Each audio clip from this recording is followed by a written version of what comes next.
Hello everyone. Today we'll be learning a new poem Geography by Zulfikar Ghosh. आज हम इसको line by line पढ़ेंगे और समझेंगे. जुल्फिकार घोष एक बहुत फेमस पोएट हैं और नॉवेलिस्ट हैं. ये जो पोएम है ये 24 लाइन सिंगल स्टैंजा पोएम है और इसमें कोई भी राइमिंग स्कीम नहीं है. इसमें 3 सबसे इम्पॉर्टेंट चीज़ों के बारे में बात की गई है. पहली यह कि कैसे आसमान से धरती दिखाई देती है. दूसरी, कैसे हमने इसको अलग तरीके से बिल्कुल सही तरीके से मैनेज नहीं किया, ऑर्गेनाइज नहीं किया गया है. और तीसरी चीज़ कि कैसे आपस में हम लोगों में इतनी नफरत हो गई है. अब आगे हम लाइन बाय लाइन इस पोएम को पढ़ेंगे. तो हम आगे बढ़ते हैं. When the jet sprang into the sky, it was clear why the city. जब जेट मीन्स एरोप्लेन जब आसमान में उठा तो हमें ये चीज़ क्लियर थी, हमें ये चीज़ साफ समझ में आ रही थी कि सिटी जो है ऐसी क्यों डेवलप हो गई, ऐसी क्यों उसमें डेवलपमेंट हुई है जैसी उसमें दिखाई दे रही है. Seeing it scaled 6 inches to the mile. अब वो ये कहते हैं कि इतना छोटा सब कुछ दिख रहा था कि ऐसा लग रहा था कि 1 माइल जो है, 1 मील की दूरी जो है वो सिर्फ 6 इंचेस की दिखाई दे रही थी, 6 इंच की दिखाई दे रही थी जब वह ऊपर से सब कुछ देख रहे थे. There seemed an inevitability. Inevitability मतलब सब सर्टेन, मतलब एक ठोस चीज़ समझ में आ रही थी दैट हर चीज़ जो है बहुत ही अनप्लान्ड है, बिना किसी तरीके से बनाई गई है, कोई स्टाइल नहीं है और कोई एक ग्राउंड नहीं है जिसके बेसिस पे सब कुछ डिज़ाइन किया गया हो. धरती पे कोई बिल्डिंग एक जैसी नहीं दिखती.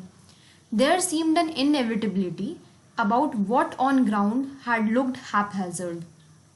ग्राउंड पे सब कुछ इतना अलग तरीके का क्यों दिख रहा है, अनप्लान्ड, किसी स्टाइल का नहीं. When the jet sprang into the sky, जब एरोप्लेन आसमान में उड़ा. अब हम आगे बढ़ते हैं. When the jet reached 10,000 feet, वो बोलते हैं कि जब जेट 10,000 फीट की ऊंचाई पे पहुंचा, it was clear why the country had cities where the rivers ran. इससे ये पता चल गया था कि जो हमारा देश है, देश के पास ऐसे शहर क्यों हैं जो नदियों के पास बसे हुए हैं. It was clear why the country had cities. ये समझ में आ चुका था कि देश में ऐसी सिटीज़ जो हैं वो नदियों के पास क्यों बिछी हैं और वहाँ पे ही ज़्यादा पॉपुलेशन क्यों रहती है, वैलीज़ में ज़्यादा पॉपुलेशन क्यों रहती है जो चीज़ें नदियों के पास हैं. The logic of geography. Geography के पीछे क्या लॉजिक है, क्या दिमाग लगाया गया है. That land and water attracted man.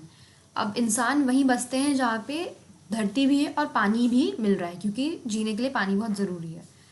तो इससे ये पता चला कि जोग्राफी का कंसेप्ट जो है वो इस चीज़ से आया है कि मैन को लैंड और वाटर अट्रैक्ट करता है और इसीलिए हम नदियों के पास जाके बसते हैं.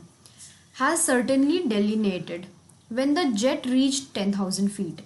इससे साफ साफ पता चल गया था जब हम 10,000 feet की ऊंचाई में 10,000 feet ऊपर उड़े तो हमें पता चल गया था कि ऐसा क्यों है, नदियों के किनारे ही शहर क्यों बसते हैं. और जोग्राफी का जो लॉजिक है वो समझ में आ गया था. अकॉर्डिंग टू हिम, लैंड और वाटर जो है वो लाइफ लाइन होता है, इंसान के जीने का सहारा होता है और इसीलिए सर्वाइवल के लिए, ज़िंदा रहने के लिए ह्यूमन बींग्स हमेशा उसी के आसपास बसते हैं और वहीं पे हम खेती करते हैं जहाँ पे ज़्यादा नदियाँ होती हैं. But it was difficult to understand that the men on the earth found causes to hate each other.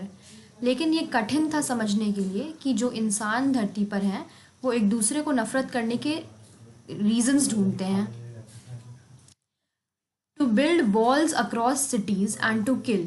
और शहरों के बीच में वॉल्स मतलब बाउंड्रीज बना देते हैं और सबको डिवाइड कर देते हैं, एक दूसरे से अलग कर देते हैं और एक दूसरे को मारना चाहते हैं. From that height it was not clear why. और इतनी ऊंचाई से ये चीज़ स्पष्ट नहीं थी कि ऐसा वो क्यों करते हैं, लेकिन ये पता चल रहा था कि हर चीज़ बटी हुई है, हर चीज़ अलग अलग तरीके से है और शहर जो है नदी के पास बसे हैं और ये नहीं समझ पा रहे थे कि इतनी नफरत क्यों है आपस में. यही इस ज्योग्राफी लेसन में कहा गया है.